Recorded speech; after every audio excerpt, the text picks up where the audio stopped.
Allez là, les amis, salut, c'est Sébastien sur Actualia, on est YouTube et www.actualia.fr. Aujourd'hui sur Actualia Tech, on va parler donc d'OS, on va parler de Linux.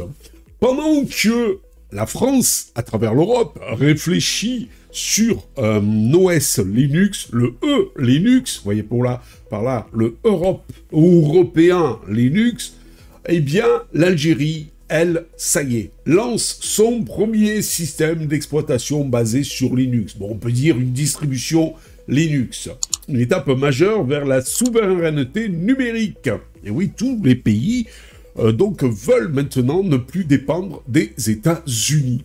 Et donc, là où principalement tous les OS viennent, à part les distributions Linux, parce que Linux n'est pas américain, comme quelqu'un me l'a dit.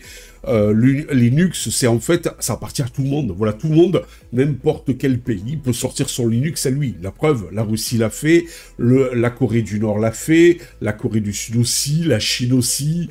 Voilà, donc c'est quand même assez phénoménal. Alors, l'Algérie, donc, lance son premier système d'exploitation basé sur Linux. L'Algérie vient de franchir une étape significative dans son développement technologique en annonçant le lancement de son premier système d'exploitation OS basé sur Linux. Ça, c'est phénoménal quand même.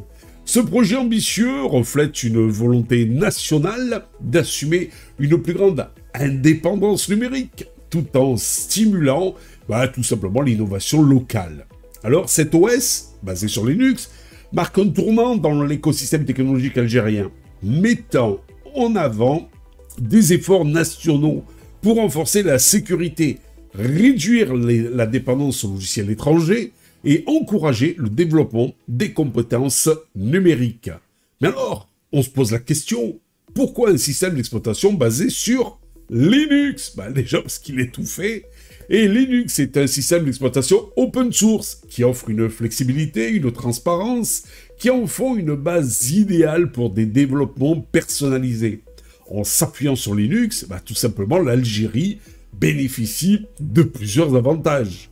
Une souveraineté numérique. En contrôlant son propre OS, le pays peut limiter sa dépendance vis-à-vis des géants technologiques étrangers et surtout occidentaux. Cela garantit que ces données et que les données sensibles et les infrastructures critiques restent protégées. Une sécurité renforcée. Linux, on le sait, il est connu pour sa robustesse en matière de sécurité. En personnalisant ce système, l'Algérie peut adapter les protocoles de sécurité interne selon ses besoins. Le coût réduit, et oui, Linux est déjà tout fait, ils n'ont plus qu'à l'adapter. Contrairement au système déjà, et puis en plus il est gratuit.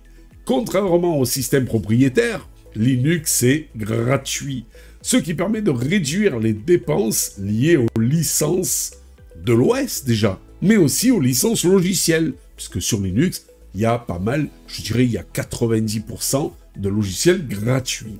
La stimulation de l'innovation locale.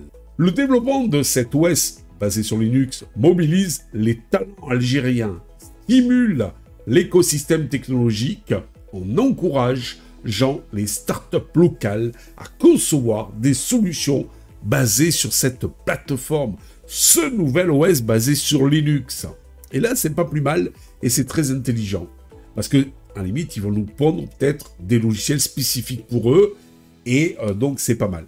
Caractéristiques principales du nouvel OS algérien, selon les informations disponibles, bien sûr, le système d'exploitation nommé provisoirement DZ Linux est conçu pour être polyvalent, sécurisé et adapté aux besoins spécifiques du pays, voyez l'Algérie. Voici quelques-unes de ses fonctionnalités clés.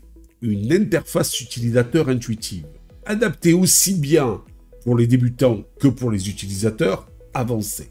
Une compatibilité multilingue, avec un accent particulier sur l'arabe, le tamanzing et le français pour répondre aux besoins de la population. Solution intégrée pour l'éducation et l'administration. Des logiciels préinstallés pour la bureautique, la gestion administrative et l'enseignement. C'est pas mal quand même tout ça. Compatibilité matérielle étendue. Pour fonctionner sur des machines à faible coût, une priorité dans les régions moins développées du pays. Un focus sur l'open source, en intégrant des outils et applications open source qui favorisent la collaboration et la transparence.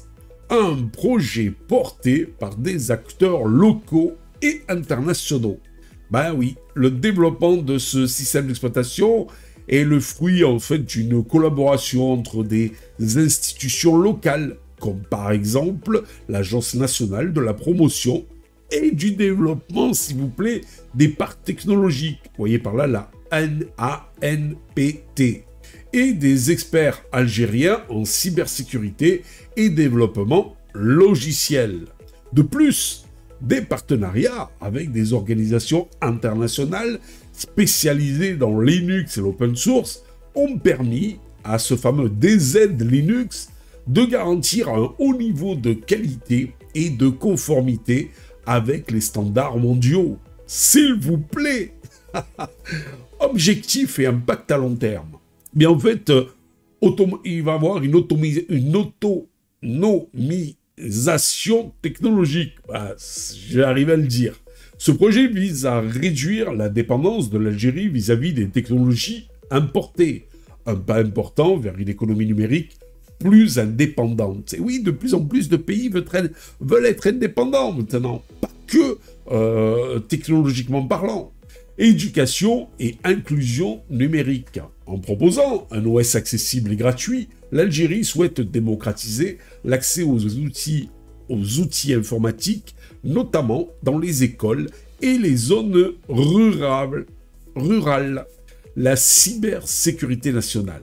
L'utilisation d'un système développé localement réduit les risques d'espionnage et de vulnérabilité introduites par des logiciels étrangers, voire peut-être des espions mis par les Américains pour espionner telle ou telle nation.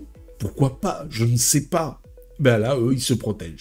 La création d'emplois. Ce projet ouvre de nouvelles opportunités pour les développeurs, les ingénieurs et les formateurs, tout en stimulant l'écosystème des startups technologiques algériennes. Un défi à relever. Bien que le lancement de cet OS, DZ Linux donc, soit une avancée majeure, plusieurs malgré tout défis demeurent. Et en plus ça arrive. Une adoption par le public. Il faut convaincre. Convaincre qui? Eh bien les utilisateurs, les Algériens, de passer d'un système d'exploitation propriétaire comme Windows, macOS à DZ Linux, ce fameux Linux local.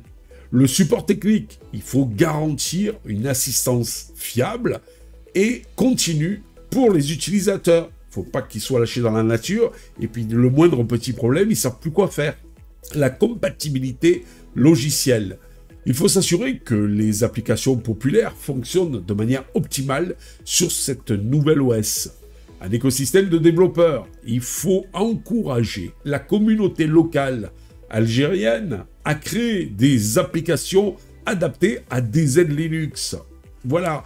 Et c'est ce qu'il faudrait aussi pour ce fameux EU Linux européen. Pour conclure, le lancement du premier système d'exploitation basé sur Linux par l'Algérie est une initiative audacieuse. Et ça témoigne d'une vision claire pour l'avenir numérique du pays. Bien qu'il reste des obstacles à surmonter, ce projet pourrait placer l'Algérie à l'avant-garde de l'innovation technologique en Afrique du Nord, tout en inspirant d'autres pays de la région à suivre cet exemple. Pendant que nous, on réfléchit éventuellement à un OS européen, ben eux, ils le font. DZ Linux pourrait devenir donc un symbole de souveraineté numérique, renforçant la confiance du pays dans ses propres capacités technologiques et en ouvrant la voie à une ère de transformation digitale durable. Qu'est-ce qu'on attend, nous, en Europe? On pourrait, grâce au nucléaire, être complètement autonome énergiquement parlant, mais non. On pourrait donc, nous aussi, avoir un super OS, mais non. Enfin, sans pour parler, il y a des pétitions pour le moment, c'est tout. On pourrait avoir le meilleur, la meilleure expérience, donc pour envoyer des satellites et autres, etc. Mais non, c'est les Américains avec Elon Musk qui est meilleur que nous. Faudrait peut-être un petit peu se réveiller, non? Allez, sur ce, je vous dis ciao pour une prochaine vidéo. N'oubliez pas le pouce en l'air, n'oubliez pas de vous abonner. Tout ça, c'est complètement gratuit et ça nous permet, de nous encourager, de nous mettre du boom au cœur pour vous faire encore plus de vidéos. Et puis eh bien, donc en fait, ça nous permet en plus de nous encourager dans cette belle aventure multimédia. Je vous dis ciao les amis et à bientôt. Si vous avez aimé cette vidéo, abonnez-vous, mettez un pouce en l'air, et partagez cette vidéo, merci, cela fait toujours plaisir.